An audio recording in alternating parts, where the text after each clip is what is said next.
What's going on, everybody? It's your boy Shira here, bringing you my first ever Never Winner video, and today I'm here to bring you my build, my take on a DPS control wizard build, aka my Ice Age build, aka the Glass Cannon. Now, before we jump right into this, I would like to give Fright Redeemer a shout out, who actually got me a new mic. He got me a blue snowball, which is beautiful. I love it. It sounds crisp, it sounds clean, it sounds amazing. There might be still some cuts, some lags in the voice. I believe it's because of my capture card, of course, of my computer. So we'll just have to kind of push through it a little bit. It's just so y'all can be here and figure out what you want to do with your lives on Neverwinter. There. Hop right into the sheet. We'll do these first. Make sure that when you're making this, if you're making this from scratch to build up to it to level 60, make sure when you start, you re-roll your character, because you want 10s in strength, constitution, and dexterity, and then I want to say 14 in wisdom and 18s in intelligence and charisma. Don't quote me on that, but I'm pretty sure that's what it is. And the reason for doing so is you will never put points in strength, constitution, and dexterity. I have 2 put in both, or all 3, because of the cross 1s on level 30 and level 60. But leveling up wise for 10, 20, 40, 50, you want to put 1 of each on both intelligence and charisma, because intelligence is your main one. Intelligence gives you damage boost and recharge speed, which means your encounter powers will recharge much faster, which is much more damage, and it's just a beautiful thing. And then you have charisma, which is critical chance, companion stat bonus, which is and then combat advantage. If you don't know what combat advantage is when your buddy or your companion is on the other side of an enemy and you're on one side of an enemy, you will have combat advantage and you will deal more damage, which is really helpful if you know how to use it. Wisdom is your 3rd. It gives you action point gain, control bonus, and control resist. It's mainly for PvP. That's why we don't do this. We're a PvE build. So we'll hop over to stats real quick. You want your power to be about 2,500. So mine's a little high. You want your critical strike to be about 2,000, 1,800 range. Armor pen you need to have up to about 2,000 to 2,500. So I need to switch this up a little bit. Recovery, mine's way too high. I need to lower it down a little bit to about 1,000, 1,200. Action point gain, no. Common advantage, no. Control bonus, no. Defense, mine's too high. Like I said, we're a glass cannon, so we're not worried about it. I need to drop that down to about 800 and throw that additional, what was that, 500? Yeah, 500. Additional 500 over on lifesteal, because you want to have at least $1,000 on lifesteal, because if you can pull in more life than you're taking, you won't be as much of a glass cannon, and that's the way you want to do it, because your damage is going to be insane. Your critical chance needs to be about 30 to 35%. 35% is really high, so I would go with like 32. Mine's a little high, so I need to drop it down. Crit severity will be because of your feats and boons. Recharge speed you always are going to need, because you want your stuff up and at them. Action point gain is okay. And then, like I said, you don't really care about all this stuff, because none of this stuff matters, because you're a glass cannon. Let's hop on over to gear. I don't have my sets yet, so I don't want like any judgmental comments down below saying that my gear sucks. I know, I'm working on it. The only things I have that I want is Draconic Gloves, Draconic Boots, which in my opinion is the best set. It is a tier 3 set, so it will be harder to get. I also recommend getting the Hrimner set, which is neck and 2 rings, and you can only get it from the Frozen Heart dungeon on the advanced Rimfire Golem and Hrimner himself. So I would recommend getting it. If you don't know what they do, I will show you real quick.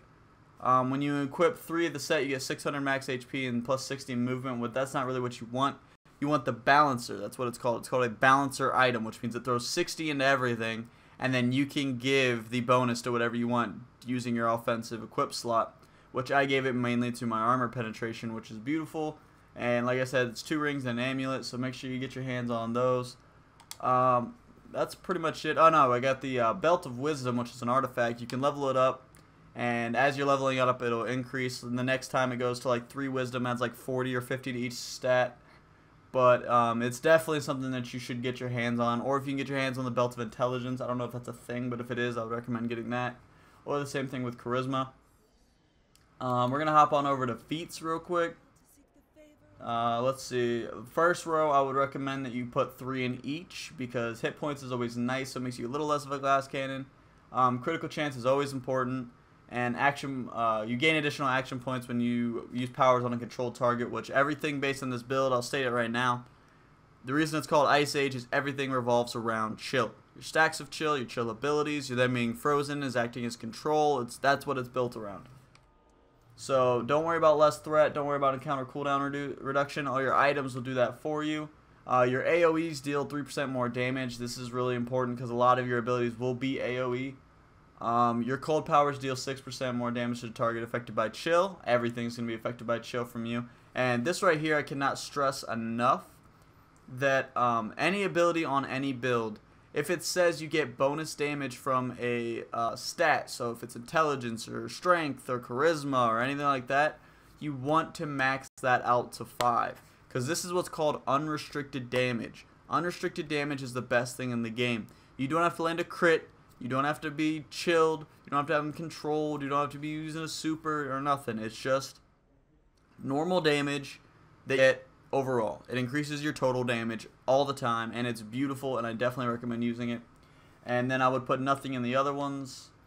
I went with the Thaumaturge slot, I guess that's how you pronounce it. Yeah. And Tempest Magic, when your target's below 30% max hit points, you deal 5% more damage. That's kind of unrestricted damage. It's just got a little restriction on it, and you're going to be dealing butt ton of damage anyway, so they'll be down below 30 more often than not. Killing a foe gains you 5% more damage. Like I said, it's even more unrestricted damage for the most part. All you do is kill an enemy, kill a little baby ad, and then go for the big guys. We have Frozen Power Transfer. Chilling Cloud now grants 5% bonus damage for every target you strike with its third strike. This bonus lasts for 20 seconds and stacks up to 3 times. So you can end up getting a bonus of 15% bonus damage to 3 different targets, which is really nice. Elemental Empowerment. We only need to worry about the top part. Dealing cold damage has a 15% chance to apply Creeping Frost. Creeping Frost deals 85% of your weapon damage as cold damage every 2 seconds for 12 seconds. Now let me break that down for you if that's confusing.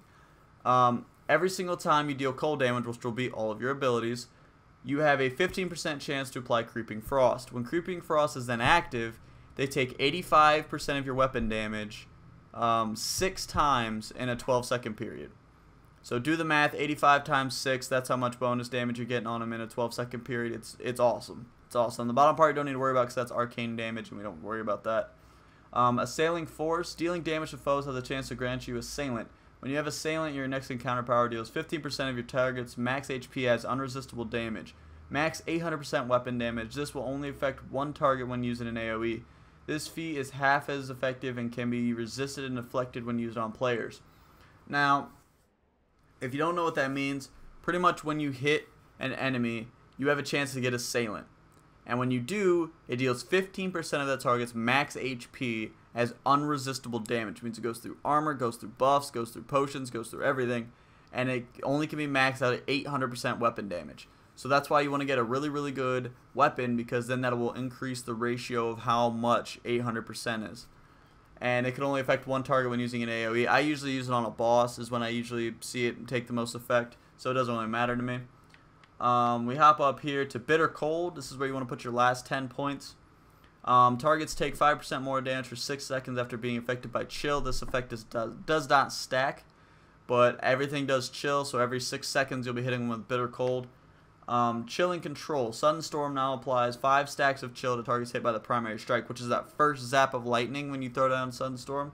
And as you can tell, we use Sudden Storm in this setup because it does massive damage, especially when the combo is put into effect, which, by the way, this right here, Assailing Force, does go in with the combo that makes this build so good. Alright, we're going to start out with our at-wills. I recommend using Ray of Frost. It channels, it freezes, it gives us control bonus. It's plain and simple. Then I go down here to Chilling Cloud. As you saw, the feat we have deals bonus damage when we use Chilling Cloud. So that's pretty much what we use this for. And it's pretty straight and to the point. It's not really anything too in-depth. Now, I will talk about the encounters now. I usually use Conduit, and this is the baby. This is the crown jewel of this build.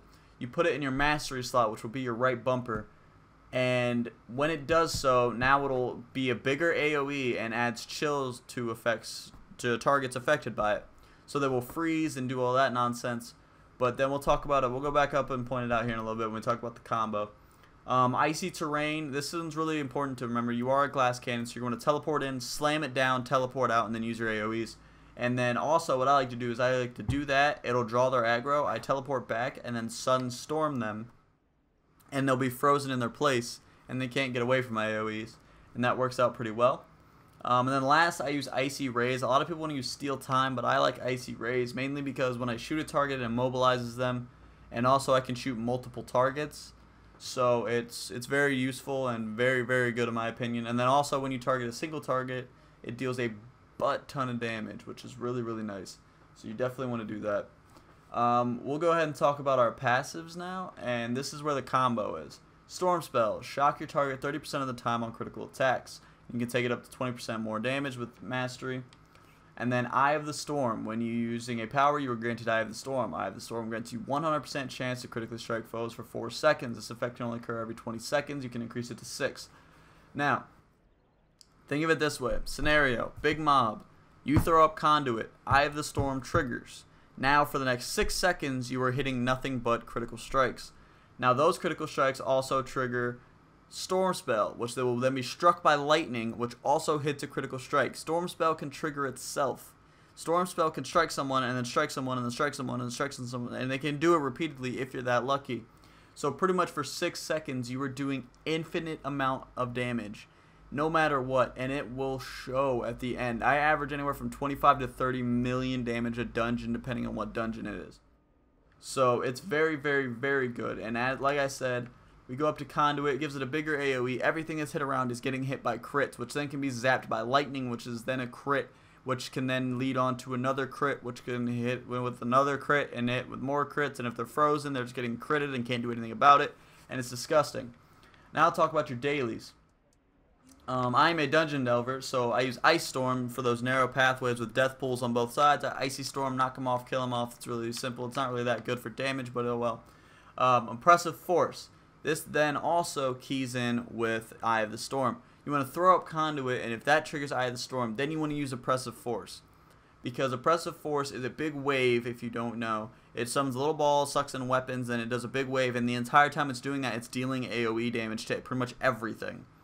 So those are all landing crits, which then can cause lightning crits and so on and so forth that we've talked about. But then it also explodes, and if it explodes within the 6 seconds, it will kill almost everything. Because it'll land a crit, and the crit is insane. I've seen this thing hit a 58,000 crit before, and it's disgusting, and it just mops up ads like it's its day job. So that's pretty much it for that. Make sure that you use Storm Spell and Eye of the Storm. It's the best combo you ever use in your life, I guarantee it. Now we're going to talk about boons a little bit. I don't have all my boons. I'm working on it. We only have one campaign, which is Tyranny of the Dragons, but I would recommend grabbing the Power, the Crit, the Armor Pen, the Lifesteal, and then the Lifesteal Increase, the Critical Severity, and the Control Strength. Those are my personal opinions on which ones you should pick. The last 3, you can pretty much pick and choose what you want to do, but increasing income healing is, it's okay. Alright, but I think that's pretty much it. Sorry for that, guys. I did not mean to yawn into the mic. Thought I muted it, but that's pretty much it, guys. That's the build. I can guarantee you will be the highest DPS, and I guarantee when people tell you to kite, you can tell them to F off, because I do a crap ton of damage. And also, if you would like to not put points down here somewhere, because I believe I added too many down here, you can also throw some on Glacial Movement. Glacial Movement's really... So, I would recommend that. Renegade, there's really nothing that you want from here, because it's all arcane for the most part. So, I would recommend doing that. But other than that, guys, that's pretty much it for me. Make sure you guys leave a like. Comment if you have anything you'd like to add to the build, or if you got a different idea, or if you need some help on a build, let me know. Make sure y'all go down in the description, hit up Redeemer's YouTube, show him some love. He's a Destiny Call of Duty tuber. And if you're new here, guys, make sure you subscribe, because I'll be coming out with more Neverwinter videos pretty often, and I really love it. Excuse me. Make sure you guys go down in the description and check out my live stream link as well. I live stream almost daily, and I actually answer a lot of questions in my stream, and I also help people out with their builds as I'm streaming. So if you have any questions or anything like that, or even if you're trying to sell some items, man, come pop on over, put it in the chat, see what we can do for you. But that's it for me, guys. I got to get out of here, so I will talk to you guys later. Remember, smack the hell out that like button for me. Really helps my channel grow. But that's all for me, guys. Peace.